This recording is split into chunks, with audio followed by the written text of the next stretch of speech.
बिस्मिल्लाहिर्रहमानिर्रहीम। इन्फो विज़ारा के मुअज़्ज़िज़ नाज़रीन, अस्सलामु अलैकुम। आज हम आपकी खिदमत में एक सच्चा और सबक आमोज़ वाक़या लेकर हाज़िर हुए हैं। जैसा कि हम अक्सर सुना करते थे कि फ़लाँ जगह पर फ़लाँ शख्स ज़िंदा हो गया, इसने मरने के बाद का हाल सुनाया और फिर मर गया। इस किस्म का अज़ाब कब्र से मुतल्लिक़ एक वाक़या पेश आया, जिसके बारे में बताते हैं कि एक शख्स कब्रिस्तान के पास से गुज़र रहा था कि इसने किसी कब्र से ये आवाज़ सुनी, मुझे निकालो, मैं ज़िंदा हूँ। जब एक दो मरतबा इसने आवाज़ सुनी तो इस शख्स ने ये समझा कि ये मेरा वहम है, लेकिन जब मुसलसल उसने ये आवाज़ सुनी तो उसको यकीन होने लगा कि वाकई ही ये आवाज़ कब्र से आ रही है।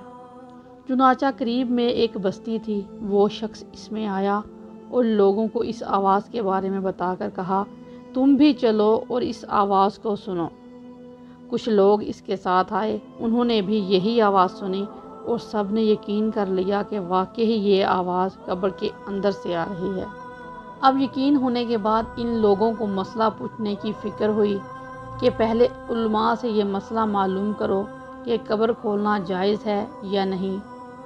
चुनाचा वो लोग मोहल्ले की मस्जिद के इमाम साहब के पास गए और उनसे कहा, इस तरह कब्र से आवाज़ आ रही है और मैयत ये कह रही है कि मुझे कब्र से बाहर निकालो, मैं ज़िंदा हूँ।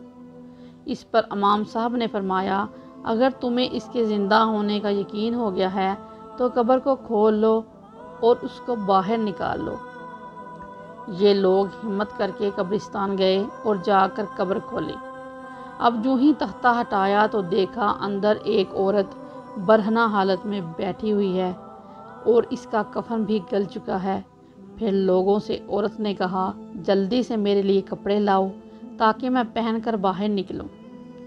ये लोग फ़ौरन दौड़कर इसके घर गए और जाकर इसके घर वालों को ये वाक़या बताया और इसके घर वालों से कपड़े और चादर वगैरह लेकर आए और कब्र के अंदर की तरफ फेंक दिए।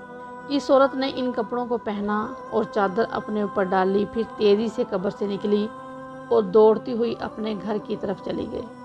कमरे में दाखिल होकर कुंडी लगा ली। इन लोगों ने दरवाजे पर दस्तक दी, कहा, कुंडी खोलो। अंदर से इस औरत ने जवाब दिया, मैं कुंडी तो खोल दूंगी, लेकिन कमरे के अंदर वो शख्स दाखिल हो जिसके अंदर मुझे देखने की ताब हो, इसलिए कि मैं इस वक्त मेरी हालत ऐसी है कि हर आदमी मुझे देखकर बर्दाश्त नहीं कर सकेगा। लिहाजा कोई दिल गुर्दे वाला शख्स अंदर आए और आकर मेरी हालत देखे। अब सब लोग अंदर जाने से डर रहे थे, मगर दो चार आदमी जो मजबूत दिल वाले थे, उन्होंने कहा, तुम कुंडी खोलो, हम अंदर आएंगे। इसने कुंडी खोल दी और कुछ लोग अंदर चले गए। लोगों ने अंदर जाकर देखा, वो औरत अपने आप को चादर में छुपाए बैठी हुई है। जब ये लोग अंदर पहुँचे तो इस औरत ने सबसे पहले अपना सर खोला। इन लोगों ने देखा कि इसके सर पर एक भी बाल नहीं और वो बिल्कुल खाली खोपड़ी है। ना इस पर बाल हैं ना खाल, सिर्फ खाली हड्डी है। लोगों ने पूछा, तेरे बाल कहाँ गए? इस औरत ने जवाब दिया कि जब मैं ज़िंदा थी तो नंगे सर घर से बाहर निकला करती थी, फिर मरने के बाद जब मैं कब्र में लाई गई तो फरिश्तों ने मेरा एक एक बाल नोचा और इस नोचने के नतीजे में बाल के साथ खाल भी निकल गई। अब मेरे सर पर ना बाल हैं और ना खाल। इसके बाद इस औरत ने अपने मुंह से कपड़ा हटाया। जब लोगों ने इसका मुंह देखा तो इतना खौफनाक हो चुका था कि सिवाय दांतों के कुछ नज़र नहीं आ रहा था। ना ऊपर का होंठ मौजूद था और ना नीचे वाला होंठ, बल्कि 32 के 32 दांत सामने जड़े हुए नज़र आ रहे थे। सोचिए, अगर किसी इंसान के सिर्फ दांत नज़र आएँ तो कितना डर और खौफ मालूम होगा। अब इन लोगों ने इस औरत से पूछा, तेरे होंठ कहाँ गए? उस औरत ने जवाब दिया, मैं अपने होंठों पर लिपस्टिक लगाकर नामहरम मर्दों के सामने जाया करती थी। इसकी सज़ा में मेरे होंठ काट लिए गए, इसलिए अब मेरे चेहरे पर होंठ नहीं हैं। फिर इस औरत ने अपने हाथ और पैरों की उंगलियां खोलीं। लोगों ने देखा कि इसके हाथ और पैरों की उंगलियों में एक भी नाखून नहीं था। तमाम उंगलियों के नाखून कहाँ गए? इस औरत ने जवाब दिया, ناخن پالش لگانے کی وجہ سے میرے ایک ایک ناخن کھینچ لیا گیا۔ چونکہ میں یہ سارے کام کر کے گھر سے باہر نکلا کرتی تھی، اس لیے جیسے ہی میں مرنے کے بعد قبر میں پہنچی تو میرے ساتھ یہ معاملہ کیا گیا اور مجھے یہ سزا ملی کہ میرے سر کے بال بھی نوچ لیے گئے، میرے ہونٹ بھی کاٹ دیے گئے اور ناخن بھی کھینچ لیے گئے۔ اتنی باتیں کرنے کے بعد وہ بے ہوش ہو گئی اور مردہ بے جان ہو گئی، جیسے لاش ہوتی ہے۔ چنانچہ ان لوگوں نے دوبارہ اس کو قبرستان میں پہنچا دیا۔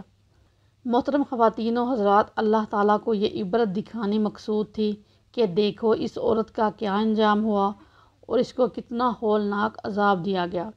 بے پردہ خواتین اس واقعے سے عبرت اور ان گناہوں سے توبہ کرے جس کی سزا بروز قیامت بہت سخت ہے۔ فرمایا گیا جو عورت ننگے سر گھر سے باہر جائے گی اور غیر مردوں کی نظر اس عورت پر پڑے گی تو اس عورت کے ساتھ ساتھ 3 آدمی بھی جہنم میں جائیں گے، ایک اس کا باپ، اس کا بھائی اور اس کا شوہر۔ محترم ناظرین، سر پر دوپٹہ رکھنے سے عورت اللہ کی رحمت کے سائے میں رہتی ہے۔ حیا بڑی دولت ہے اور جو عورت اس دولت کو سنبھال کر چلتی ہے کبھی کنگال نہیں ہوتی۔ شیطان کا پہلا شکار حیا ہوتی ہے۔ ایک بار بندہ بے حیا ہو جائے تو پھر اسے کوئی برائی نہیں لگتی۔ بے شک بے حیائی تمام برائیوں کی جڑ ہے۔ اللہ تعالیٰ سے دعا ہے اللہ ہم سب کی ماؤں بہنوں کی عزت کی حفاظت فرمائیں، آمین۔ ویڈیو اچھی لگی تو لائک شیئر سبسکرائب ضرور کیجیے تاکہ مزید ایسی ویڈیوز دیکھ سکیں۔ تب تک کے لیے خدا حافظ، فی امان اللہ۔